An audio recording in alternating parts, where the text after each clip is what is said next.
بسم اللہ الرحمن الرحیم۔ رسول اللہ صلی اللہ علیہ وسلم کی فہیم معرکہ آرائی اور حالات پر قابو۔ حضرت مصعب بن عمیر رضی اللہ عنہ کی شہادت کے بعد رسول اللہ صلی اللہ علیہ وسلم نے جھنڈا حضرت علی بن ابی طالب رضی اللہ عنہ کو دیا۔ انہوں نے جم کر لڑائی کی۔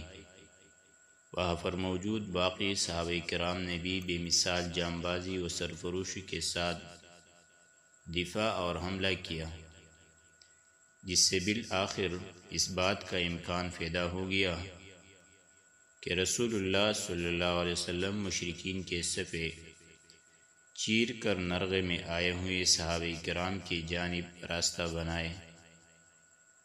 چنانچہ آپ صلی اللہ علیہ وسلم نے قدم آگے بڑھایا اور صحابہ کرام کی جانب تشریف لائے۔ سب سے پہلے حضرت کعب بن مالک رضی اللہ عنہ نے آپ کو پہچانا، خوشی سے چیخ پڑے، مسلمانوں خوش ہو جاؤ، یہ ہے رسول اللہ صلی اللہ علیہ وسلم۔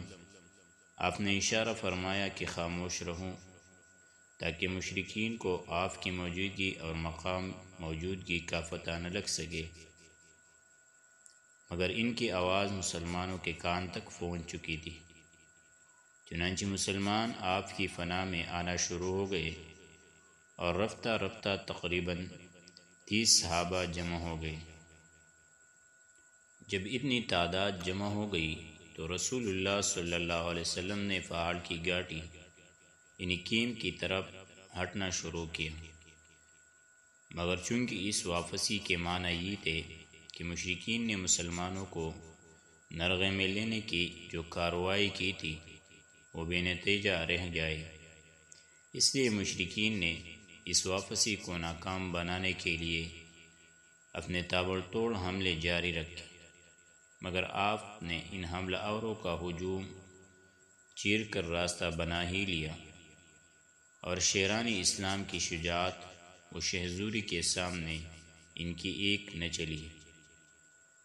اسی اثناء میں مشرکین کا ایک اڑیل شاہ سوار عثمان بن عبداللہ بن مغیرہ یہ کہتے ہوئے رسول اللہ صلی اللہ علیہ وسلم کی جانب بڑھا کہ یا تو میں رہوں گا یا وہ رہے گا۔ ادھر رسول اللہ صلی اللہ علیہ وسلم بھی دو ہاتھ کرنے کے لیے ٹھہر گئے، مگر مقابلے کی نوبت نہ آئی کیونکہ اس کا گھوڑا ایک گڑھے میں گر گیا، اور اتنے میں حارث بن سمہ نے اس کے پاس پہنچ کر اسے للکارا اور اس کے پاؤں پر اس زور کی تلوار ماری کہ وہیں بٹا دیا، پھر اس کا کام تمام کر کے اس کا ہتھیار لے لیا اور رسول اللہ صلی اللہ علیہ وسلم کی خدمت میں آ گئے، مگر اتنے میں مکی فوج کے ایک دوسرے سوار عبداللہ بن جابر نے پلٹ کر حضرت حارث بن سمہ پر حملہ کر دیا اور ان کے کندھے پر تلوار مار کر زخمی کر دیا، مگر مسلمانوں نے لپک کر انہیں اٹھا لیا۔ ادھر خطرات سے کھیلنے والے مرد مجاہد حضرت ابو دجانہ جنہوں نے آج سرخپٹ باندھ رکھی تھی، عبداللہ بن جابر پر ٹوٹ پڑے اور اسے ایسی تلوار ماری کہ اس کا سر اڑ گیا۔ کرشمۂ قدرت دیکھیے کہ اس خونریز مارداڑ کے دوران مسلمانوں کو نیند کی جھپکیاں بھی آ رہی تھی، اور جیسا کہ قرآن نے بتلایا ہے یہ اللہ کی طرف سے امن و طمانینت تھی۔ ابو طلحہ کا بیان ہے کہ میں بھی ان لوگوں میں تھا جن پر احد کے روز نیند چھا رہی تھی، یہاں تک کہ میرے ہاتھ سے کئی بار تلوار گر گئی۔ حالات یہ تھی کہ وہ گرتی تھی اور میں پکڑتا تھا، پھر گرتی تھی اور پھر پکڑتا تھا۔ خلاصہ یہ کہ اس طرح کے جانبازی و جاسفاری کے ساتھ یہ دستہ منظم طور سے پیچھے ہٹنا ہوا پہاڑ کی گھاٹی میں واقع کیم تک جا پہنچا، اور بقیہ لشکر کے لیے بھی اس محفوظ مقام تک پہنچنے کا راستہ بنا دیا۔ چنانچہ باقی ماندہ لشکر بھی اب آپ کے پاس آ گیا، اور حضرت خالد کی فوجی عبقریت رسول اللہ صلی اللہ علیہ وسلم کی فوجی عبقریت کے سامنے ناکام ہو گئی۔ ابی بن خلف کا قتل۔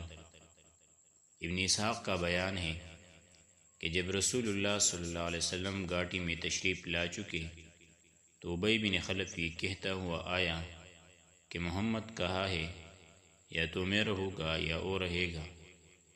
صحابہ نے کہا یا رسول اللہ، ہم میں سے کوئی اس پر حملہ کرے۔ رسول اللہ صلی اللہ علیہ وسلم نے فرمایا اسے آنے دو۔ جب قریب آیا تو رسول اللہ صلی اللہ علیہ وسلم نے حارث بن سمہ سے ایک چھوٹا سا نیزہ لیا اور لینے کے بعد جھٹکا دیا تو اس طرح لوگ ادھر ادھر اڑ گئے جیسے اونٹ اپنے بدن کو جھٹکا دیتا ہے تو مکیاں اڑ جاتی ہے۔ اس کے بعد آپ اس کے سامنے آ پہنچے۔ اس کی خود اور زرہ کے درمیان حلق کے پاس تھوڑی سی جگہ کھلی دکھائی پڑی۔ آپ نے اس پر ٹکا کر ایسا نیزہ مارا کہ وہ گھوڑے سے کئی بار لڑک گیا۔ جب قریش کے پاس گیا،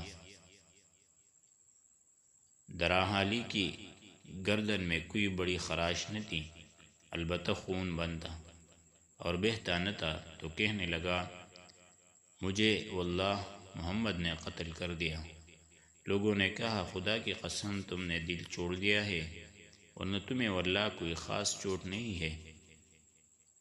اس نے کہا وہ مکے میں مجھ سے کہہ چکا تھا کہ میں تمہیں قتل کروں گا، اس لیے خدا کی قسم اگر وہ مجھ پر تھوک دیتا تو بھی میری جان چلی جاتی۔ بالآخر اللہ کا یہ دشمن مکہ واپس ہوتے ہوئے مقام صرف پہنچ کر مر گیا۔ ابو الاسود نے حضرت عروہ سے روایت کی ہے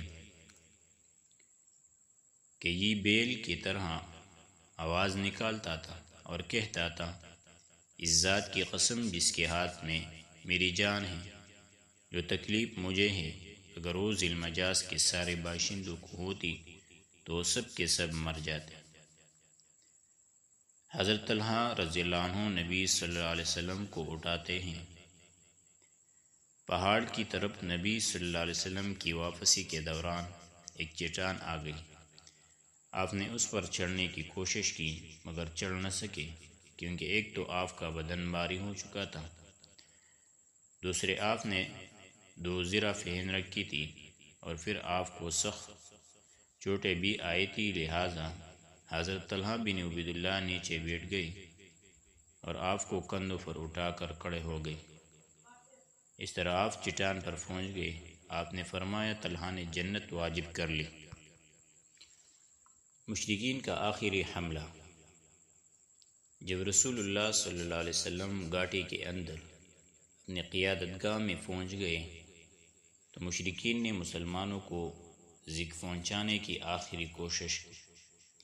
ابن اسحاق کا بیان ہے کہ اس اثناء میں کہ رسول اللہ صلی اللہ علیہ وسلم گھاٹی کے اندر تشریف فرما تھے۔ ابو سفیان اور خالد بن ولید کی قیادت میں مشرکین کا ایک دستہ چڑھایا۔ رسول اللہ صلی اللہ علیہ وسلم نے دعا فرمائی کہ اے اللہ یہ ہم سے اوپر نہ جانے پائے۔ پھر حضرت عمر بن خطاب اور مہاجرین کی ایک جماعت نے لڑ کر انہیں پہاڑ سے نیچے اترنے پر مجبور کر دیا۔ مغازی اموی کا بیان ہے کہ مشرکین پہاڑ پر چڑھ آئے تو رسول اللہ صلی اللہ علیہ وسلم نے حضرت سعد رضی اللہ عنہ سے فرمایا ان کے حوصلے پست کرو، یعنی انہیں پیچھے دھکیل دو۔ انہوں نے کہا میں تنہا ان کے حوصلے کیسے پست کروں؟ اس پر آپ صلی اللہ علیہ وسلم نے 3 بار یہی بات دہرائی۔ بالآخر حضرت سعد رضی اللہ عنہ نے اپنے ترکش سے ایک تیر نکالا اور ایک شخص کو مارا تو وہی ڈیر ہو گیا۔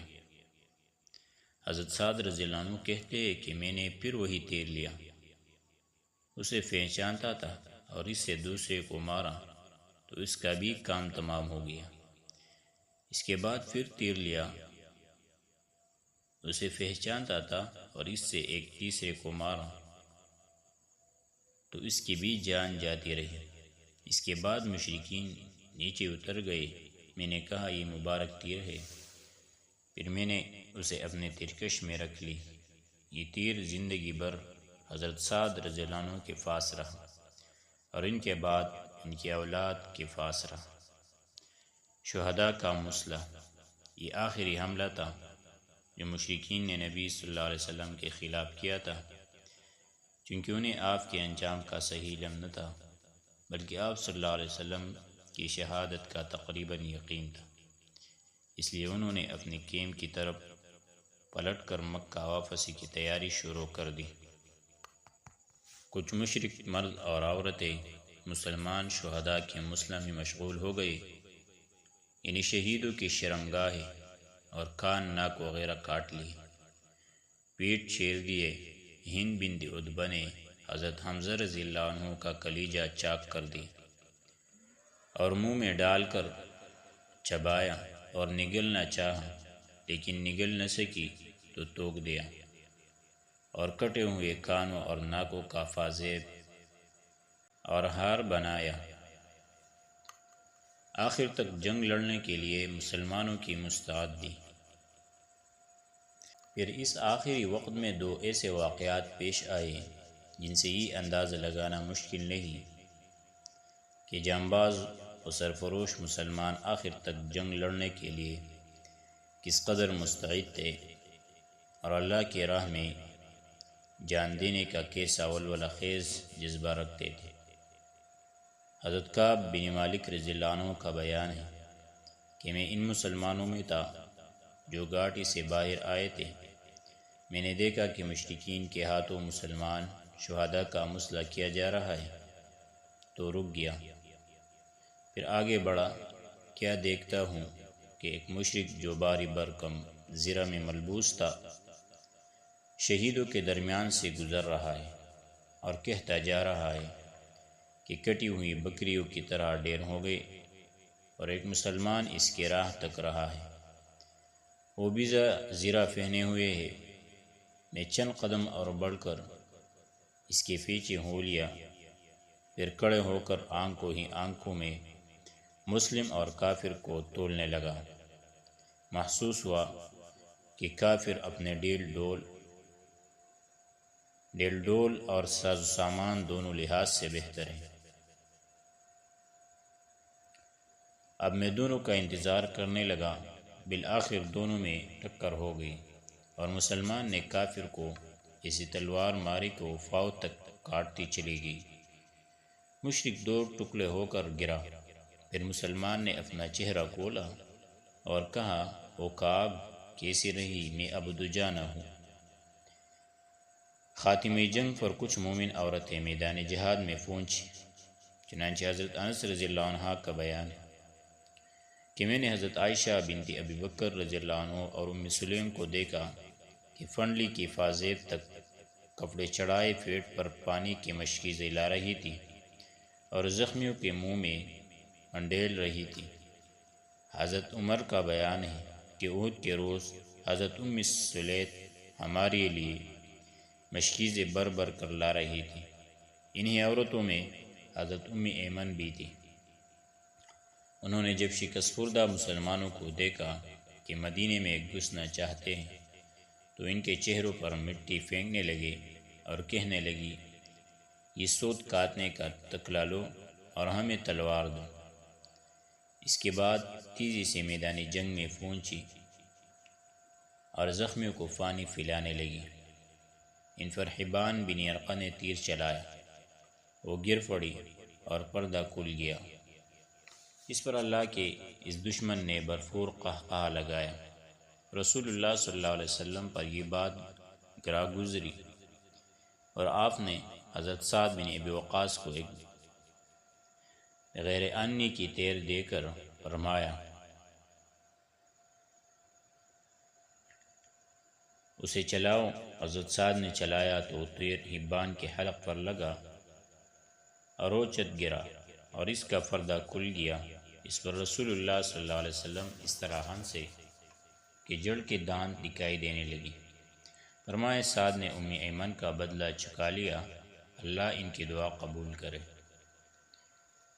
گھاٹی میں قراریابی کے بعد جب رسول اللہ صلی اللہ علیہ وسلم نے گھاٹی کے اندر اپنے قیام گاہ میں ذرا قرار پا لیا تو حضرت علی بن ابی طالب رضی اللہ عنہ محراث سے اپنے ڈال میں پانی بھر لائے۔ کہا جاتا ہے محراث پتھر میں بنا ہوا وہ گڑھا ہوتا ہے جس میں زیادہ سا پانی آ سکتا، اور کہا جاتا ہے کہ یہ احد میں ایک چشمے کا نام تھا۔ بہرحال حضرت علی رضی اللہ عنہ نے وہ پانی نبی صلی اللہ علیہ وسلم کی خدمت میں پینے کے لیے پیش کیا۔ آپ نے قدر ناگوار بو محسوس کی، اس لیے اسے پیا تو نہیں، البتہ اس سے چہرے کا خون دھو لیا اور سر پر بھی ڈال لیا۔ اس حالت میں آپ فرما رہے تھے، اس شخص پر اللہ کا سخت غضب ہو جس نے اس کے نبی کے چہرے کو خون آلود کیا۔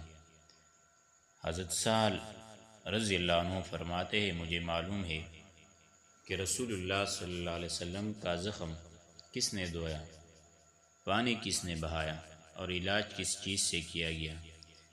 آپ صلی اللہ علیہ وسلم کی لخت جگر حضرت فاطمہ رضی اللہ عنہا آپ کا زخم دھو رہی تھی اور حضرت علی ڈال سے پانی بہا رہے تھے۔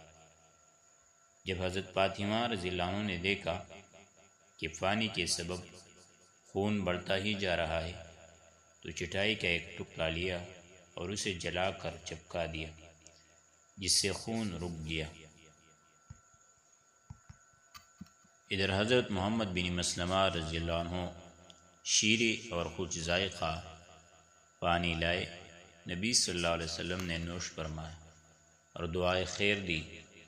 زخم کے اثر سے نبی صلی اللہ علیہ وسلم نے ظہر کی نماز بیٹھے بیٹھے پڑھی اور صحابہ کرام نے بھی آپ صلی اللہ علیہ وسلم کے پیچھے بیٹھ ہی کر نماز ادا کی۔